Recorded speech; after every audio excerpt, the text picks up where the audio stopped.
Assalamualaikum warahmatullahi wabarakatuh. Perkenalkan, nama saya Fitri Asarif dengan NIM 855708854. Nama mata kuliah Penanganan Anak Berkebutuhan Khusus. Kode mata kuliah PAUD 4208. Pada kesempatan kali ini saya ingin simulasi topik kasus, yaitu kekerasan seksual pada anak. Definisi kasus kekerasan seksual pada anak adalah tindakan yang melibatkan eksploitasi seksual terhadap anak di bawah usia 18 tahun. Ini bisa berupa pelecehan, pemerkosaan, atau bentuk lain dari eksploitasi seksual. Adapun anak-anak yang mengalami kekerasan seksual bisa dilihat dengan gejala atau ciri-ciri. Yang pertama, anak menunjukkan perubahan emosi. Perubahan emosi ini kadang bisa lebih tenang atau lebih banyak menarik diri. Kemudian sering menangis tanpa alasan yang tidak jelas. Kemudian sering mengajukan pertanyaan seperti, apakah orang harus menyimpan rahasia? Kemudian perubahan yang selanjutnya yaitu anak menjadi agresif atau tampak marah tanpa alasan yang jelas. Adapun perubahan selanjutnya yaitu perubahan perilaku.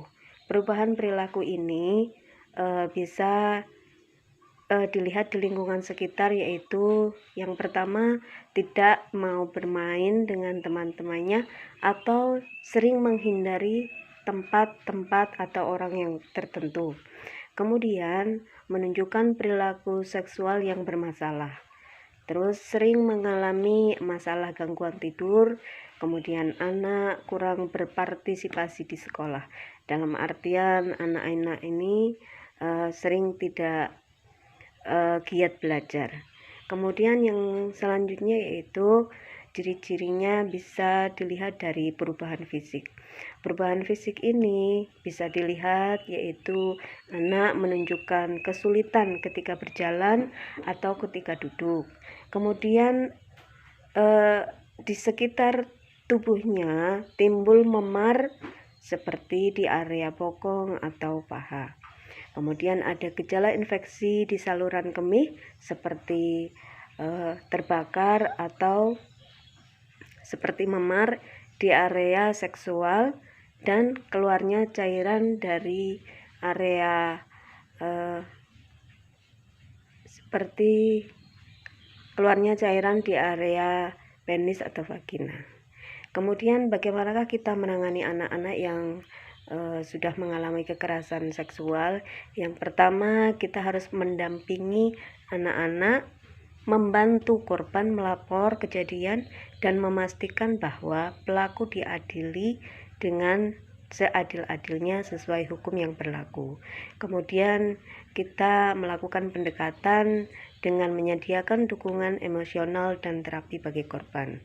Kemudian kita mengadakan seminar-seminar dan workshop untuk meningkatkan kesadaran tentang kekerasan seksual. Kemudian kita mengadakan program pencegahan dan rehabilitasi bagi pelaku. Kemudian kita memberikan pendampingan secara konseling, layanan kesehatan dan bantuan hukum, advokasi atau bimbingan sosial dan rohani. Kemudian perlindungan yang berkelanjutan yaitu jaminan pendidikan dan pekerjaan, kemudian penyediaan rumah yang aman, korban atau saksi bebas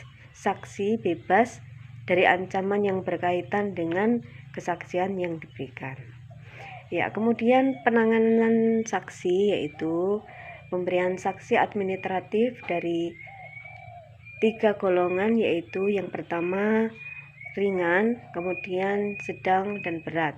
Bentuk sanksi yang dijatuhkan dilakukan secara profesional dan berkeadilan sesuai rekomendasi selain tugas, yaitu sanksi yang diberikan tidak mengesampingkan peraturan lain.